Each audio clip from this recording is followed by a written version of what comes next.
She was laughing. That's the part one can't shake. Not the theft. Not the violation. The laughing. I'm standing in my own driveway, one leg. 3 years out of Afghanistan, watching a 19-year-old girl do donuts in my yard on the machine. I spent 8 months building with my own 2 hands. Desert dust kicking up in clouds. Engine screaming. And she's got her phone out, recording herself, flipping me off with a grin like this is the funniest thing that's ever happened to her. She stopped just long enough to look straight at me, pulled her sunglasses down, grinned, then flipped me off. Relax, she called out. We run this neighborhood. And from the sidewalk, arms crossed like she was watching a school play, stood her mother, the HOA president, completely calm, not surprised, not confused, just watching. That's when I realized something that's going to be serious fight. This wasn't a joyride. They thought they could take it, because they thought I couldn't do anything about it. And standing there, listening to my ATV disappear down the street, I decided they were about to learn exactly who they picked a fight with. 3 years ago, I bought a small cabin on the edge of a ridge in a quiet mountain community. 40 properties, mostly retirees and weekend families. The kind of place where people wave from their driveways and don't ask too many questions. That's what I needed. Quiet, space, no debriefs, no noise. The VA therapist said find something to build, something with your hands. So I did.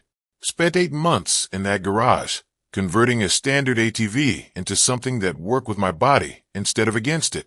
Custom hand controls, modified seat molded around my prosthetic, adaptive throttle I designed myself from scratch.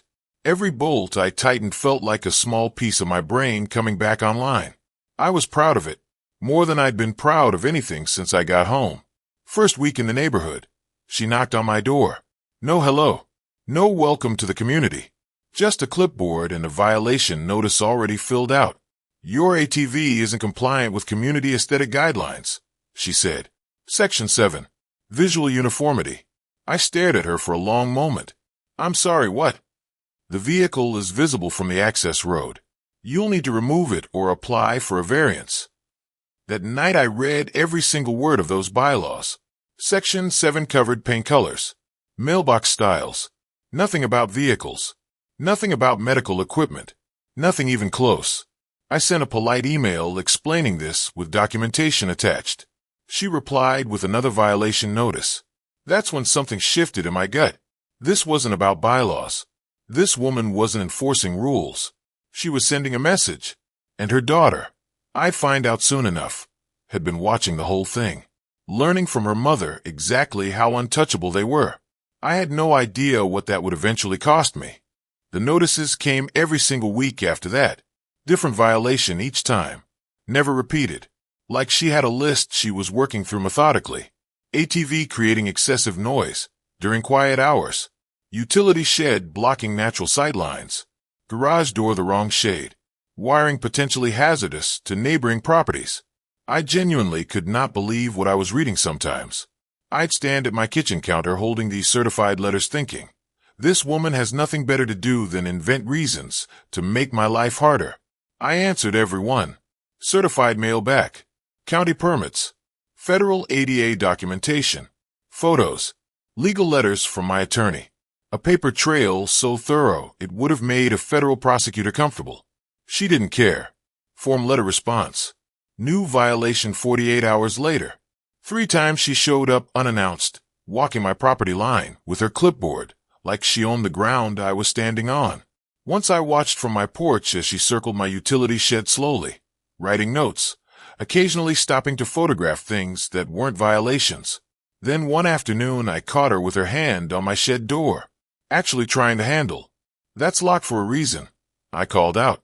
She didn't startle, didn't apologize, just looked at me, wrote something down, and walked away. That's when I installed the extra cameras, motion activated, covering every angle of the shed and property line. My attorney said document everything. So I did. Then the letters changed tone. Failure to comply will result in direct action taken by the association. I read that line standing in my kitchen at midnight. Something about those words sat wrong in my stomach. My attorney said ignore it. Empty threat. HOA boards don't physically touch private property. But I'd seen this woman's hands on my shed door. And I'd seen the way her daughter looked at my ATV every single time she drove past. Like it was already hers. 3 days after she threatened me by my mailbox, her parents left for vacation. I found out the way you find out things in small neighborhoods. Carlos from down the street mentioned it casually while checking his mail. Thornfields are gone till Monday. Saw them loading luggage this morning. I should have felt relieved. For days of peace. Instead, my stomach tightened, because their daughter was still home. That Friday night the party started around 10. Music rattling windows 2 blocks away. Luxury cars parked across neighbors' lawns like common areas were a personal parking lot. I watched from my window as 60 drunk college kids turned our quiet neighborhood into something unrecognizable. Around midnight, she spotted me documenting from my driveway. Stumbled over with her phone already live streaming. Designer dress. Smeared makeup. Eyes that had that particular drunk glaze, where consequences genuinely don't register as real. Still playing Soldier Boy. She slurred into her camera. Guys, look. It's the veteran I told you about. Comments flooding in. Cruel ones. She read them out loud laughing. I kept my camera steady. Kept recording. Said nothing. Then at 2 a.m. my motion sensor screamed. I pulled up the feed on my phone and felt everything go cold and completely still inside me. She wasn't stumbling anymore. 3 guys with her. Moving deliberately. Professionally. One carried bolt cutters. Another had his phone out running what looked like a security bypass app. They'd planned this. Studied my routine. Waited for the right moment. My garage lock took them 90 seconds. She climbed onto my ATV like she was mounting a throne. Revved the engine twice. Looked back at her friends with that grin. That specific grin of someone who has never once been told no by anyone who meant it. Then she tore out of my garage in a spray of gravel and disappeared into the night toward the country club. What she didn't know was that I'd been ready for this exact moment for 2 weeks. Hidden trail cameras. Military surplus. Night vision. Motion activated. Uploading automatically to federal servers the moment they triggered. Every second of what just happened. The bolt cutters. The bypass app. The theft itself. Already preserved in courtroom quality footage she couldn't touch or delete or explain away. And inside the ATV frame, smaller than a matchbox, a military GPS tracker was already broadcasting her location in real time to my phone. I watched the little dot move toward the country club and felt something that wasn't quite anger anymore. Calmer than that. More focused. I made 3 calls. First to the FBI Civil Rights Division. Disability hate crime. Video evidence. Federal prosecution requested. Second to Channel 7's investigative reporter, who'd been quietly building a statewide HOA fraud case for 8 months and needed exactly one more piece. One human face to make it real. Third call I made was to a federal agent named Martinez, who picked up on the second ring like he'd been waiting. She took the bait. I said. Brief pause. Then, all units move to the country club. Target is in transit. I hung up and watched the GPS come to a stop in the country club parking lot. She was about to perform Grand Theft Auto in front of 3,000 people on her own live stream, with federal agents watching from the parking lot. 6:47 p.m. Country Club Terrace.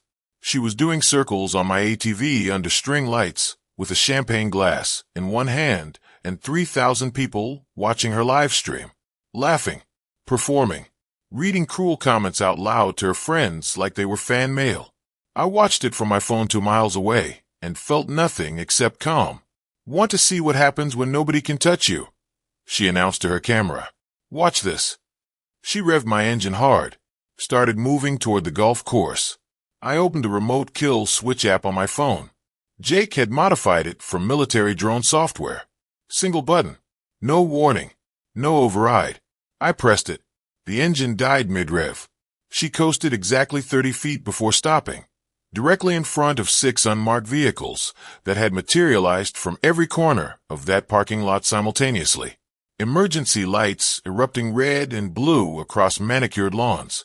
Federal agents emerging from landscaping, from the maintenance shed, from server positions she'd walked past all evening without registering. Her live stream captured every second of it. Still broadcasting. Still running.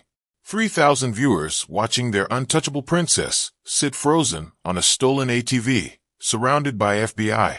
Brooklyn Thornfield. Agent Martinez's voice was completely flat. Federal agents. Don't move. You can't. She actually laughed nervously. My dad owns this town.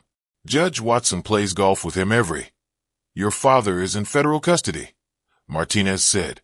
RICO charges don't recognize golf handicaps. The handcuffs clicked in front of her own camera. Her live stream comments exploded. Not support this time. Something else entirely. 3 miles away, her mother was being walked out of their mansion in handcuffs, while neighbors who'd been silenced for 3 years stood on the sidewalk and watched. Carlos, Meredith, Janet, every person she'd threatened and intimidated and economically strangled into silence. Nobody was silent anymore. I sat in my truck in the dark with my phone in my hand, watching the GPS go completely still on that country club terrace. My ATV, right where I knew it would be.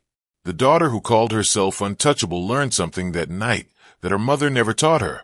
That word only means something until it doesn't. And the moment it stops meaning something, it means nothing at all. Federal charges filed. 18 months for the daughter.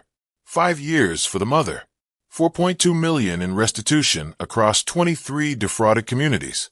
My ATV came home the following Tuesday. I took it out that evening as the desert was cooling down. Rode the ridge until the sun dropped below the mountain line. Hand controls working exactly right. Engine running exactly how I built it to run. Nobody's property but mine.